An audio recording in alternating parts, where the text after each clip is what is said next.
Boa noite a todos, que a paz do Mestre Jesus esteja conosco hoje e sempre. É com grande satisfação que aqui no Grupo Espírita de Petrolina, nesse mês de dezembro, onde simbolicamente se comemora o nascimento do Mestre Jesus. E a nossa singela homenagem ao guia e à luz da humanidade, ao Mestre Jesus, é uma análise da vida, da última reencarnação de Jesus na Terra, onde teve com homens simples, aparentemente rudes, mas de elevação moral incomparável, na divulgação do amor, na exemplificação da caridade. O Espírito Humberto de Campos, através das suas 12 obras, nos traz histórias muito interessantes que esclarecem pontos do Evangelho que não estão muito claros para nós. Diante da sua sensibilidade, do seu amor, legou à humanidade, por meio da mediunidade de Chico Xavier, as obras Boa Nova, a primeira, e no caso Contos e Apólogos, do qual me basearei para a conversa dessa noite. É tão belo e é tão emocionante descobrir em cada leitura das obras complementares da doutrina espírita, fatos até então históricos que nós não dávamos muita importância, dissociávamos sempre da vinda do Mestre. Como a história da humanidade foi pontuada com a colaboração dos espíritos que querem o bem da nossa casa terrestre. Hoje estamos a mais de 2000 anos após a vinda do Mestre Jesus, ainda envoltos ainda de braços com a violência, com a desesperança, ao ponto em que nós, em alguns momentos de nossas vidas, falamos: não tem mais jeito, esse mundo tem que acabar, tem que ser resetado numa linguagem mais atual. Será mesmo? Fazendo uma retrospectiva desde a vinda do Mestre Jesus até os dias atuais, nós vivemos uma nova era, uma era de renovação. E essa era de renovação, como alertou Allan Kardec na Gênese, ela já começou. Ela começou há muito tempo, com a vinda da geração nova. E a grande revolução que se faria na Terra não seria através de cataclismos, de desastres naturais. Seria pela renovação dos espíritos que aqui reencarnam. Através de espíritos agora com compromisso sério, firme no bem, trazendo esclarecimento à luz para todos nós. Espíritos que aqui reencarnaram e retornaram ao grande palco do mundo, revisando seus antigos conhecimentos, trazendo uma nova luz para a humanidade. Tudo isso de maneira coordenada, de modo que não há, para todos nós, que nós fiquemos cientes disso, acaso na condução do nosso planeta, da Terra. Porque o grande governador espiritual da Terra é o nosso Mestre Jesus. Aqui o convite de Jesus é a boa nova que ele veio trazer a todos nós. Mas antes disso, nós precisamos fazer uma pequena observação. A história da humanidade, ela foi marcada com a presença de um império que durou no Ocidente quase 500 anos, que foi o Império Romano, que foi fundamental para que o cristianismo pudesse florescer. Roma foi escolhido o coração, então, do Evangelho, o coração que receberia nos seus braços o Mestre Jesus. A cidade de Roma, conhecida como a cidade eterna, não é? Para os enamorados, ela é eterna não nesse sentido, né? Mas eterna porque foi planejada ainda nas altas esferas, perante os espíritos construtores do nosso planeta. E nós vamos ver no livro A Caminho da Luz que Roma, ela surge então, apesar de várias invasões que sofreu das tribos bárbaras, os etruscos tiveram um papel fundamental na construção da cidade. Em razão dos ataques constantes, a espiritualidade conduziu então esse povo ligado à arte, né, a construção, para então elevar Roma, essa cidade que receberia então a nobre missão de divulgar, de propagar o cristianismo, a boa nova. E nós vamos ver aqui que realmente Roma tinha esse papel fundamental, ela foi projetada por Jesus para que tivesse essa função. E vejam a preparação. Vejam a preparação para o advento do Mestre Jesus. Roma foi fundada muito antes disso. Vários espíritos emissários estavam preparando a humanidade para receber Jesus. A humanidade ainda não tinha a concepção de algo imaterial, de um Deus único, e sim vários deuses, e atribuía isso a fenômenos naturais, fenômenos da natureza. Então Roma teve esse papel importante, foi projetada nas altas esferas. E Emmanuel disse que coube aos etruscos, então, fixar-se na Roma do porvir. Apesar de várias lendas que se colocaram a respeito, Roma então foi fundada. E nesse período turbulento de Roma, da fundação de Roma, chegou um momento em que os habitantes da chamada Cidade Eterna experimentaram um período de paz e tranquilidade. Subiria então ao poder um jovem chamado Caio Júlio César Otávio, sobrinho de Júlio César, o ditador, né, romano, que foi morto. E sobe então Augusto, seu sobrinho, neto, que através de várias ações que tentavam estabilizar o Império Romano, através de um triunvirato, ele assume a função com a morte de Antônio e Lépido. Então é o primeiro, chamado primeiro imperador romano, né, e recebe o nome de Augusto. Ele é conhecido como Otávio ou Augusto, né, ou Otávio Augusto. E nesse período de Roma, em especial, experimentou-se uma paz absoluta no Império Romano, na Cidade Eterna, que avançava até a sua mais longínqua província, a Galileia. A paz reinava.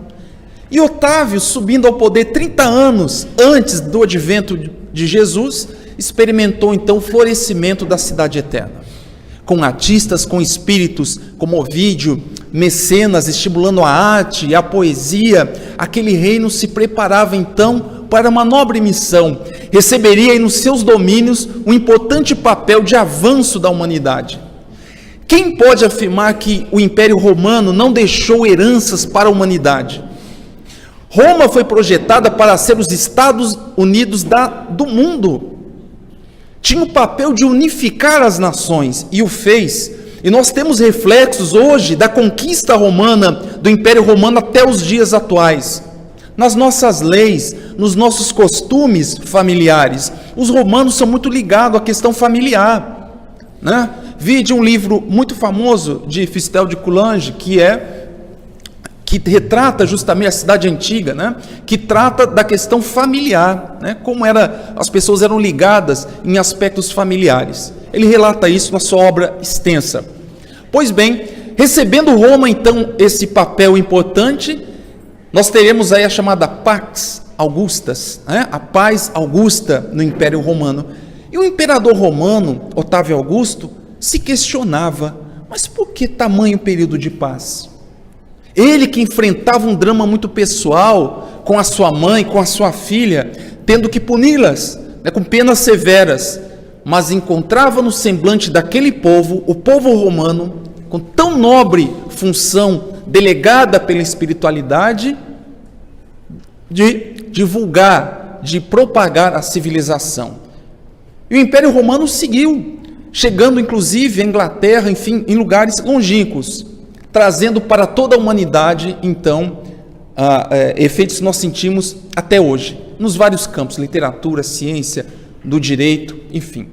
Pois bem, agora, Humberto de Campos, bem no início do livro A Boa Nova, que todos os senhores já devem ter acompanhado, ele traz uma descrição também associada com uma descrição de Emmanuel.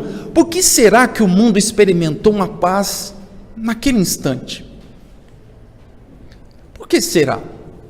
De repente, vivia, né, a guerra dos romanos com os gauleses a todo instante, e aí simplesmente cessa um período, gente, de mais de 40 anos de total paz no Império Romano.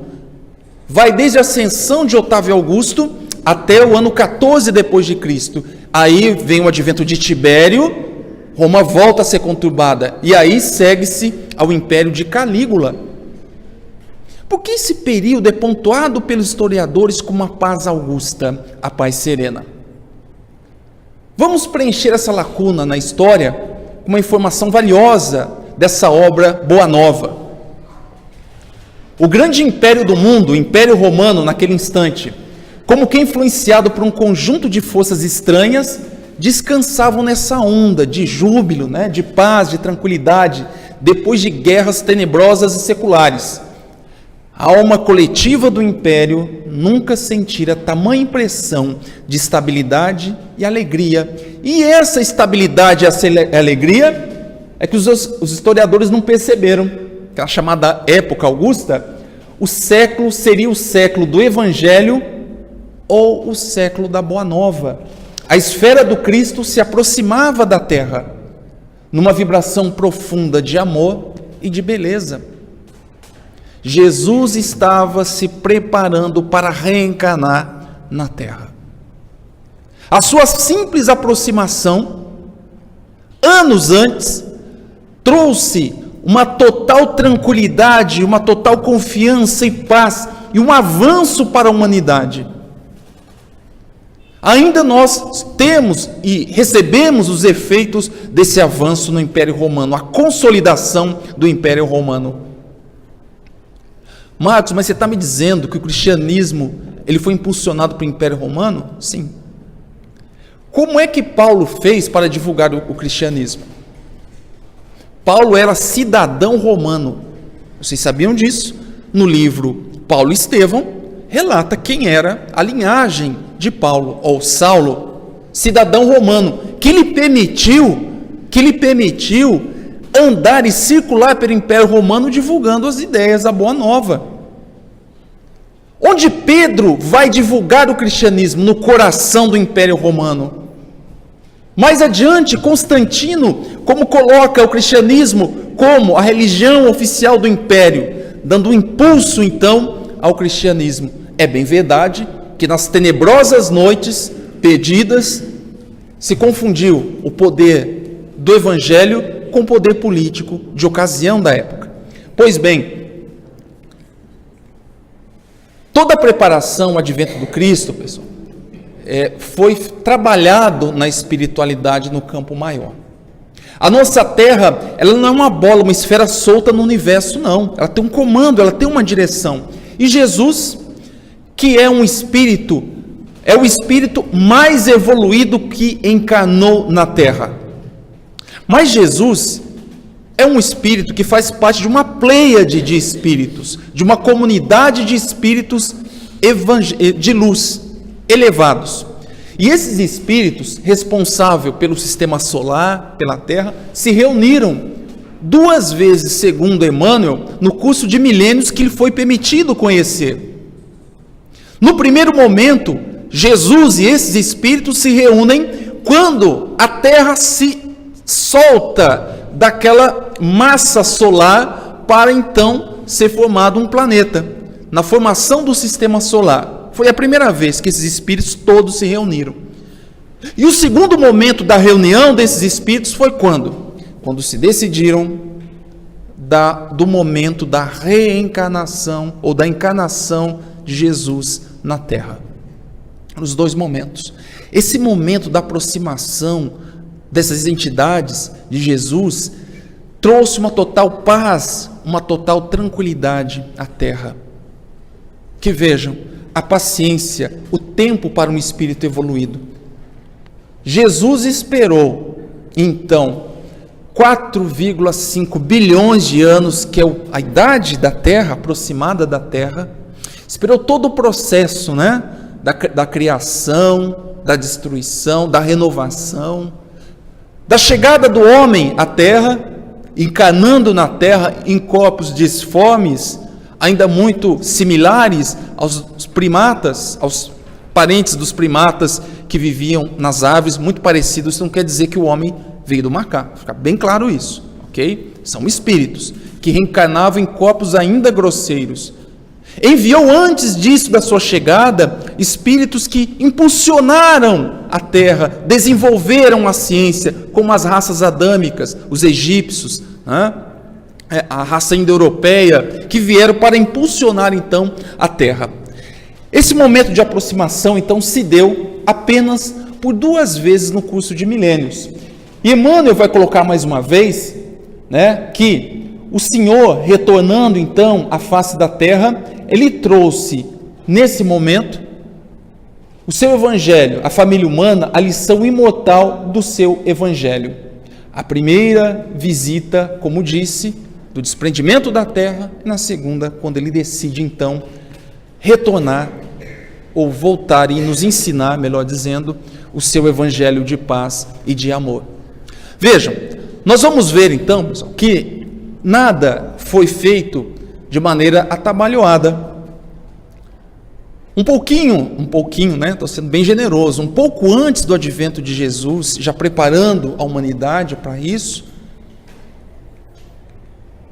a humanidade receberá, ou recebe, até os dias atuais, 3 revelações importantes. A primeira revelação,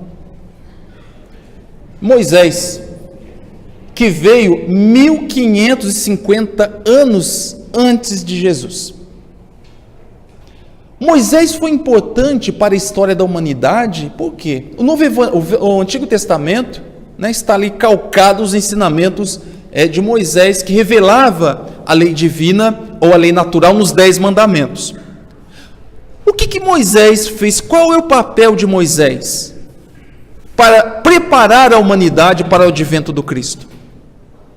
Ele trouxe, sim, os 10 mandamentos, disciplinou um povo rebelde, trouxe e manteve firme a ideia do monoteísmo.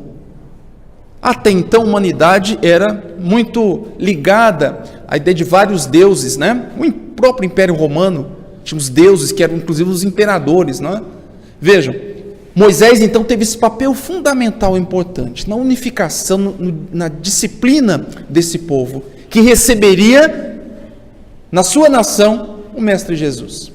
E para isso a humanidade precisou ser preparada 1550 anos antes de tudo isso, de maneira mais incisiva por Moisés, que foi legislador, que foi um militar, um disciplinador do povo judeu. O Velho Testamento está aí. Mas nós temos, segundo o Evangelho segundo o Espiritismo, dividir o que é lei divina e o que são leis civis, as leis mosaicas, as leis de disciplina daquele povo e as leis imutáveis.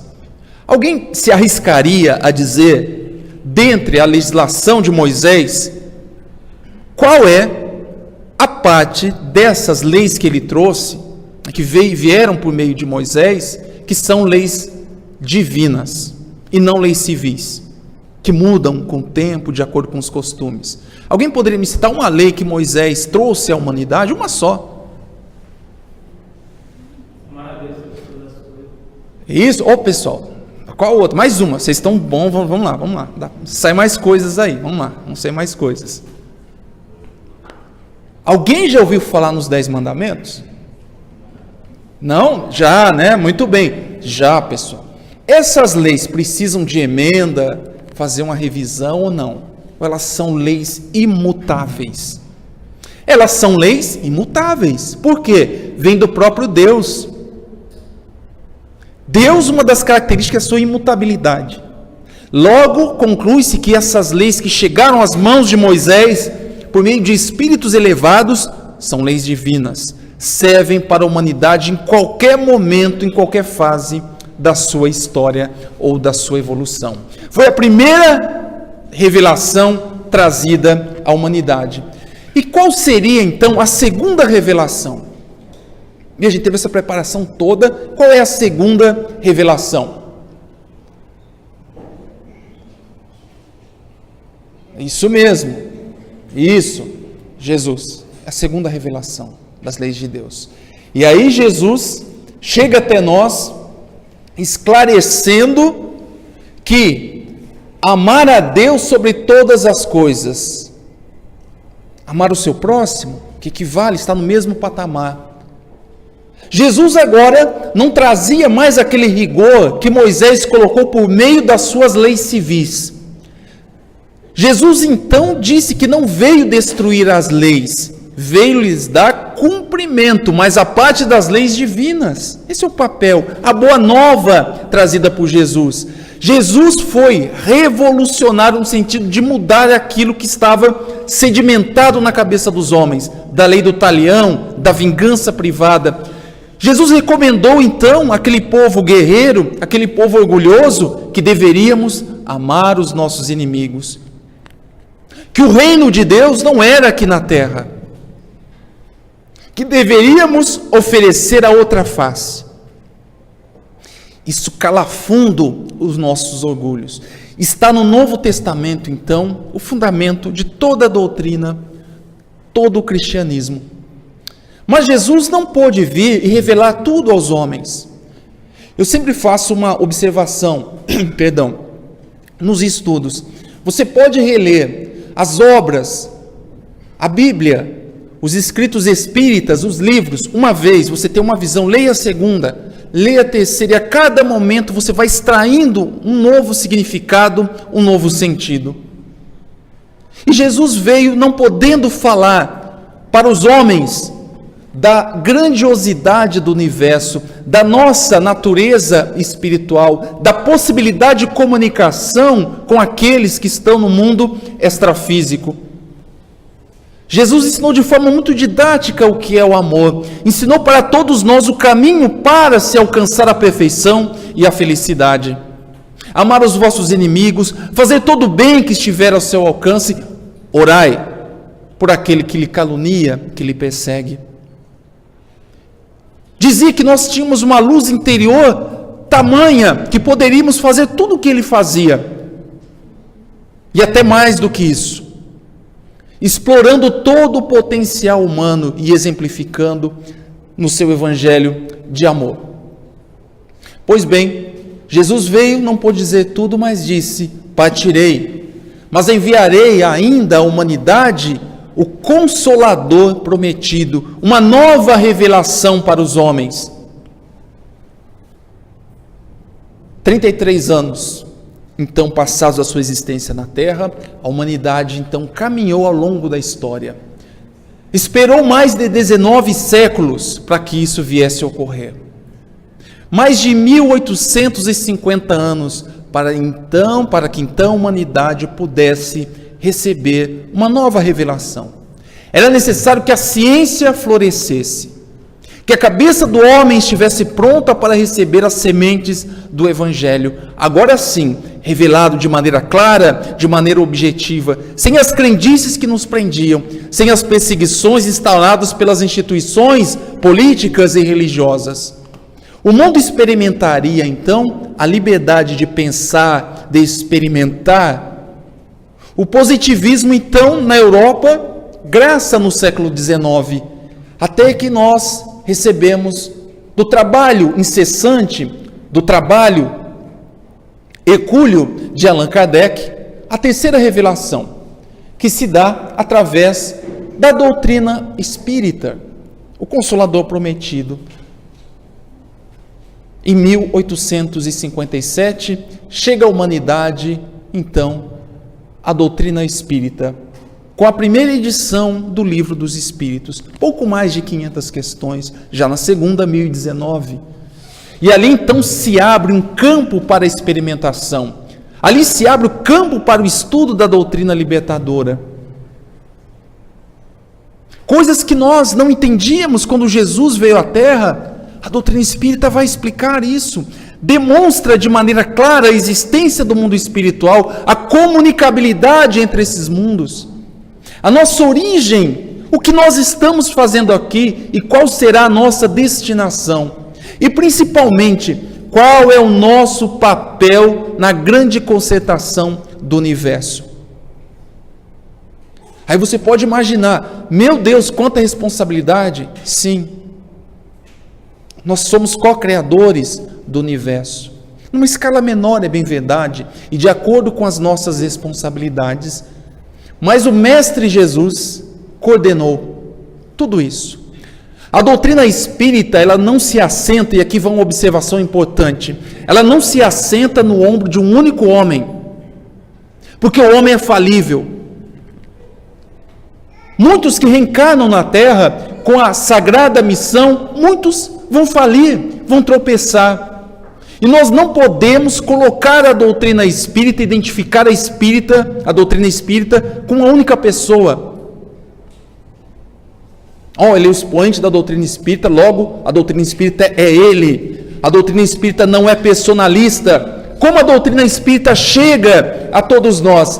Ela chega através da revelação dos espíritos, em vários pontos da terra, coordenados pelo Espírito Verdade. O controle universal dos espíritos, o critério que Kardec utilizou para isso, é bem seguro.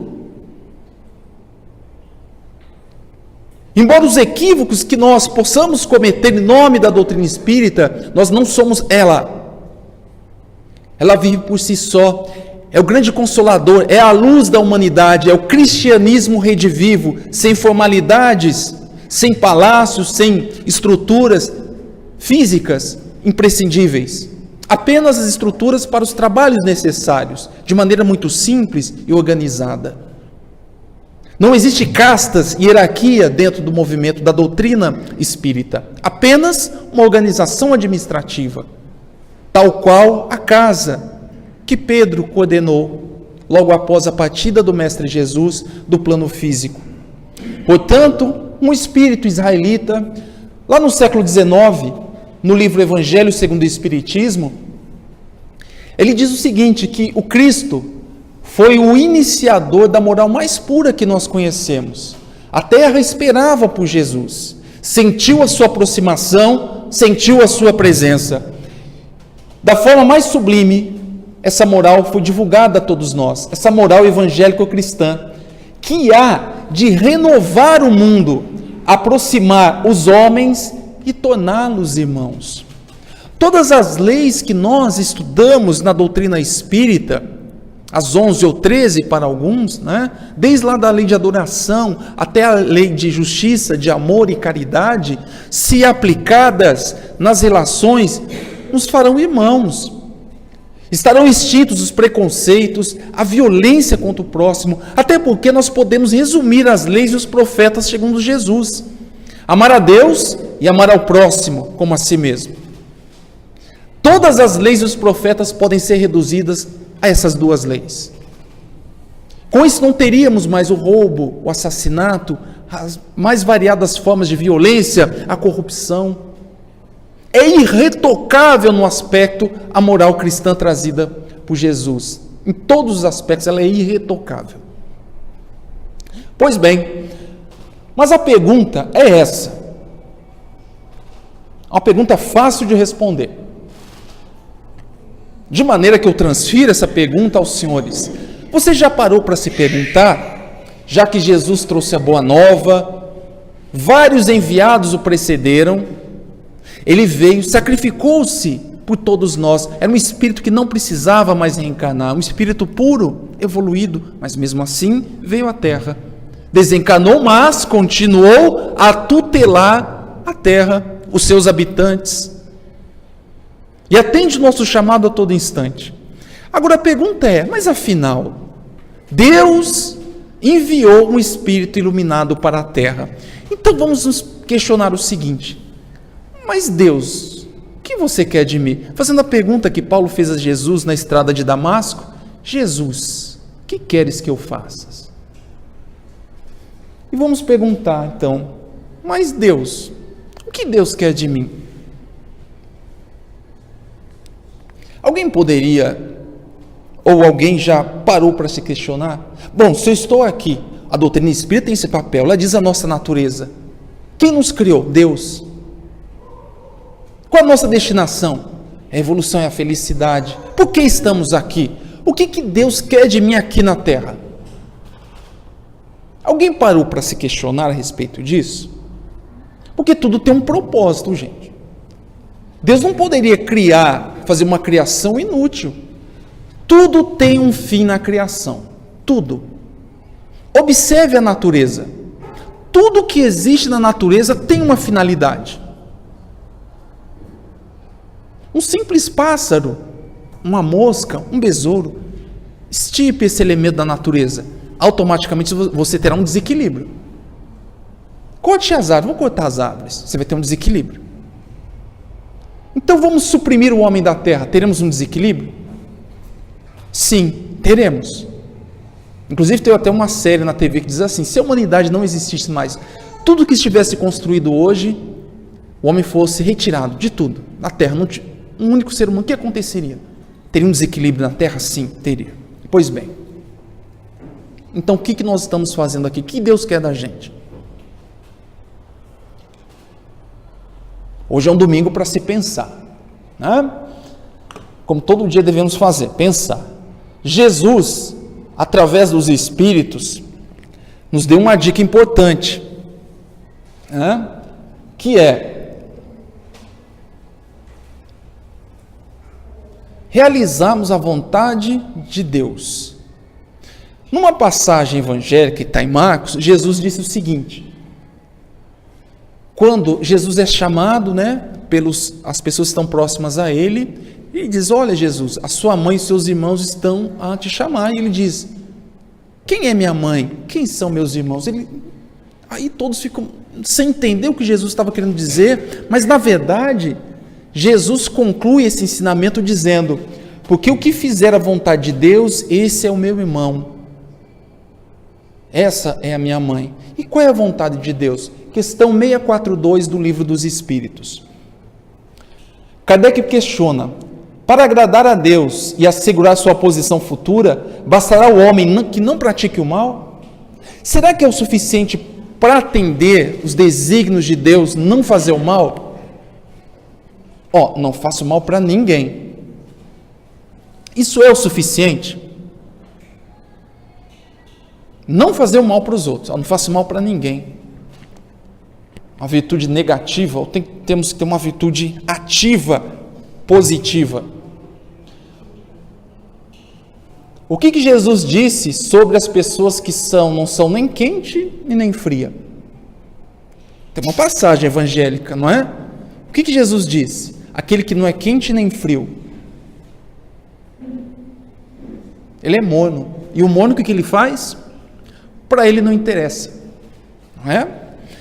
A virtude ativa e a convocação de Jesus, que os Espíritos nos revelam, é que cabe a todos nós fazer todo o bem que estiver ao nosso alcance, porquanto responderemos por todo o mal que haja resultado de não haver praticado o bem. A nossa omissão será contra nós. Aí nós não estaremos fazendo o que Deus deseja de nós. O que Ele quer de nós é uma coisa muito simples, é fazer o bem. Faça o bem a você, faça o bem ao próximo. É isso que Deus quer de nós. Marcos, mas eu vou fazer, então você pode fazer caridade? Muito bem, comece na sua casa fazendo caridade. É importante, é fundamental. É a nossa primeira lição, é fazer o bem na nossa casa. Treinou bastante? Tua casa tem bastante bem, já está saturada do bem? Vamos adiante, vamos expandir isso. É o que Deus quer da gente. E eu vou contar, pessoal, rapidamente, né? Estão me estimulando aqui a ser mais conciso, eu vou exercitar, né, o dom da síntese aqui, numa passagem muito bela, pessoal, né, do livro Boa Nova, Contos e Apólogos, de Humberto de Campos. Pedro é o apóstolo exemplo para todos nós. Nós temos que ter a nossa vida, quando a gente diz assim: nossa, tenho tanto defeito, gente, a minha fé é tão vacilante, eu recuo diante das provas. Tenhamos Pedro como exemplo de superação dessas deficiências. Os primeiros apóstolos de Jesus foram quem? Pedro e o irmão dele André. Eram pescadores. Ao convite que ele fez aos pescadores de almas. transformaria aqueles homens em simples pescadores, em pescadores de almas, de homens, para então a boa nova, para o evangelho de Jesus. E olha que passagem interessante. Jesus encontra Pedro e transmite a Pedro uma nobre missão. Jesus diz: vai, Pedro, peço-te, vai à casa de Jeremias, o curtidor, para ajudar. Sara, a filha dele, prostrada no leito, tem a cabeça perturbada e o corpo abatido. Porque Jesus estava em Cafarnaum atendendo várias pessoas.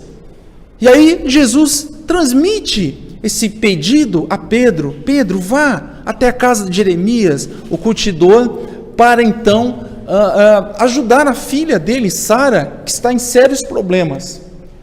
Passado o final da tarde, Pedro retorna e se queixa ao mestre Jesus. Diz: ali não tem jeito, Jesus. Quando eu chego na casa de Jeremias, o curtidor, ele estava lá na porta com uma palha, fumando, e com uma criada que estava ali aos seus pés, com sinal de embriaguez aparente. E sabe o que ele me disse, Jesus? Perguntou quantos piolhos eu trazia na cabeça na casa dele. Fiquei horrorizado. E ele me atendeu muito mal e me enviou então o seu filho. O seu filho estava numa jogatina com um traficante de Jope, perdendo grandes quantias, e me tratou muito mal também. E aí me empurrou para dentro da casa, e eu me encontro com a mulher dele, e ela me trata muito mal, porque estava repreendendo uma pequena criança esquelética que havia lhe roubado um figo, Jesus. Olha, veja que casa desorganizada. Ela estava batendo na criança, para que ela dissesse onde estava o figo. E a criança chorando e a mulher batendo, espancando, até que a criança sangra. E diz que são os galos da casa que comeram o figo. E aí ele fica horrorizado. E aí ela envia ele para um quarto, diz: vai até um cubículo no final do corredor. E Pedro vai. Quando Pedro entra, por engano, num quarto, estava lá o filho desse senhor, com a mão dentro de uma caixa de joias, a roubar o próprio pai. Vendo aquilo, o filho diz: você está a serviço do meu pai?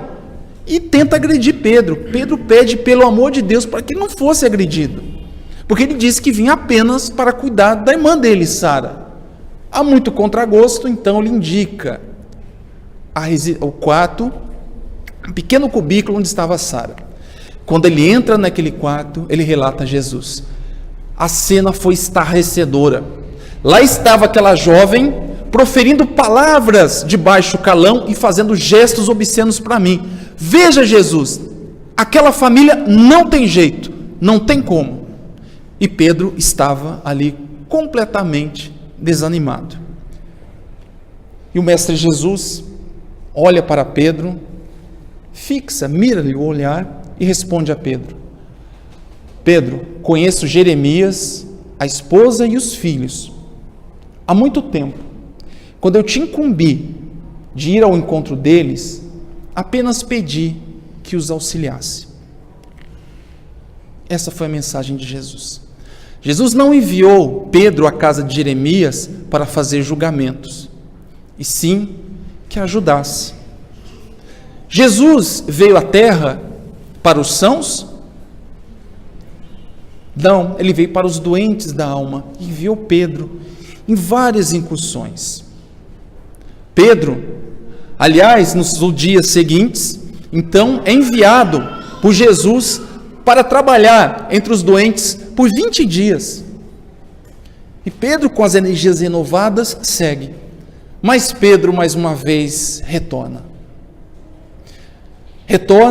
fica triste. E o mestre Jesus diz: Pedro, por que estás triste? Mestre, eu pratico a caridade com o amor que tu me ensinastes. Amparei os famintos, os doentes. Nós entregamos peixes, roupas, mas me chamam de ladrão. E o mestre olha para Pedro e diz: tua consciência não te acusas, o que tens com isso? Mas veja, mestre, mesmo fazendo tudo isso, eu estou esgotado. Não são 20 dias, são 20 anos, e é pior do que ficar num barco 20 anos pescando. Estou esgotado. Jesus olha para Pedro e diz: Pedro, mas me diz uma coisa, A roupa, o dinheiro que você tem, que você compra objetos para as pessoas carentes, para saciar-lhe a fome, vem de onde? Joana de Cusa. Muito bem, e as redes, os mantos, os cobertores, vem de um comerciante. E os peixes? Vêm das nossas pescas. Jesus olha e Pedro diz: mestre, o que queres me ensinar? Ele disse o seguinte: Pedro, todos os bens do mundo podem ser entregues, mas nada, em essência, ou esse é aquele patrimônio do mundo, podemos entregar, senão o próprio Criador que nos empresta os recursos por eles gerados na criação. E se algo, Pedro, podemos dar de nós, é o amor, a única dádiva que podemos fazer, sofrendo e renunciando por amar. Mais uma vez o Mestre Jesus dá uma lição a Pedro, oferece essa lição a Pedro e a todos nós, do empenho. Veja como Jesus se preparou, através das lições imorredoras, do exemplo, da renúncia. Jesus não legou a ninguém nada material. A única coisa que ele pôde doar de si foi o amor, a renúncia. E por falar em renúncia, as obras de Emmanuel também são ricas a nos demonstrar que amor também é renúncia. Amor é abrir mão das nossas condições, do nosso comodismo pessoal em favor do próximo. É sair de uma palavra que deveria ser riscada dos nossos dicionários, a chamada zona de conforto. Isso não é zona de conforto, pessoal. É uma zona de perdição para o espírito. Quando você se coloca numa condição de conforto, confortável e lá permanece, alguma coisa está errada com você. Jesus está sempre em ação. Jesus está sempre questionando, exemplificando. Em nenhum momento você diz: Jesus naquele dia não atendeu, estava com dor de cabeça, ou tinha muita gente, ele se cansou. Está sempre em movimento, está sempre em ação, renunciando aos interesses pessoais em favor do próximo. Essa é a caridade que Jesus nos ensinou e que os Espíritos nos sintetizaram tão bem.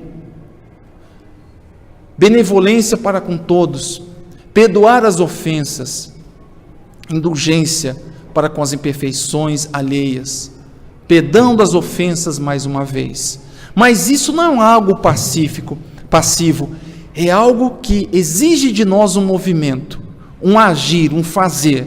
Eu só poderei praticar a caridade e doar o amor quando eu promover em mim a reforma íntima. Mas eu não preciso concluir a reforma íntima para começar a fazer a caridade, viu, gente? Deixa bem claro isso. Ou externar atos de amor. Amor é muito mais do que a relação de contato físico. Relação homem-mulher, mulher-mulher, homem-homem. É muito mais do que isso. Amor é compreender a imperfeição do outro. É ajudar o companheiro de jornada que tem dificuldades. Amar é perdoar e perdoar-se. Amar é muitas vezes você não proferir uma palavra, um revide. André Luiz, na obra Obreiros da Vida Eterna, ok? Ele cita um momento, uma passagem, em que, apesar de todo o trabalho, de toda a abnegação de uma equipe espiritual em zonas trevosas, as entidades que estavam lá para ser socorridas, praguejavam e eram sarcásticas. André Luiz, num momento de raiva, diz: vamos revidar. E aí o orientador chama André Luiz para que ele se acalme e mais uma vez dá uma lição do Mestre Jesus para que ele pudesse refletir. E disse: já imaginou o que seria do cristianismo se Jesus, carregando a cruz, entrasse em pugilato com a população?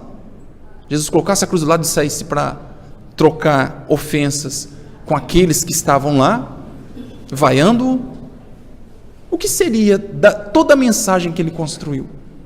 Então, não é fácil praticar o amor, mas é possível, seguindo os passos do Mestre Jesus. E que na noite de hoje, não vou me alongar por mais tempo, né? na noite de hoje, que nós possamos fazer a reflexão de todo o trabalho que foi feito para que a mensagem chegasse até nós.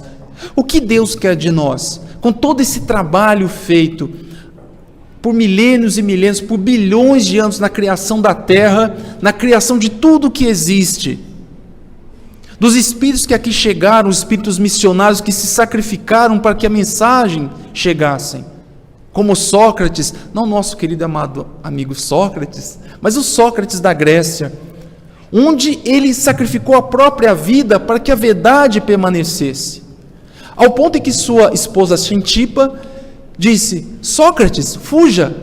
Ele se manteve firme: não irei fugir, porque ele trazia realmente a mensagem, ele incomodava, fazia com que nós refletíssemos sobre a nossa origem e a nossa destinação. E aí a sua esposa diz assim: Sócrates, mas estão te condenando injustamente. E ele retruca: você gostaria que fosse justamente?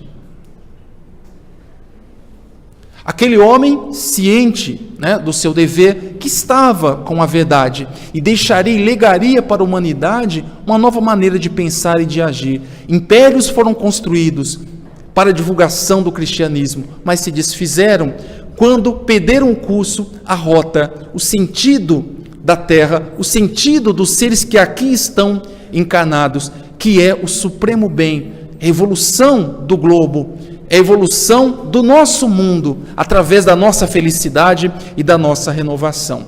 Que a mensagem do Mestre Jesus, nesse mês de dezembro, onde somos tocados dentro da abertura da Boa Nova, da noite de Natal, até a conclusão da visão de João, com Jerusalém libertada e com a humanidade toda renovada no livro das Revelações.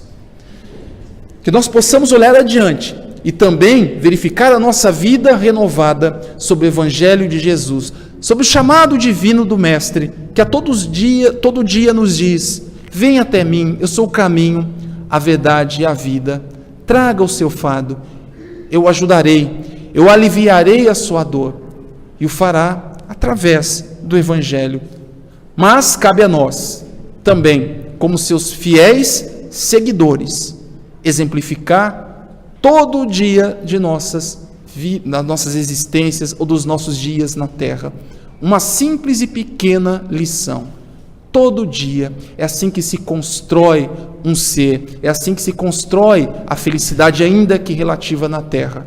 Não tenha pressa, mas comece. Jesus levou bilhões de anos para nos preparar para receber essa missão, receber essa informação, receber o seu Evangelho. Então não vamos perder mais tempo. Vamos presentear o Mestre Jesus com a nossa renovação interior. Eu agradeço a atenção de todos, votos de muita paz e que tenhamos um mês de dezembro brilhante, de fé e de esperança. Muito obrigado.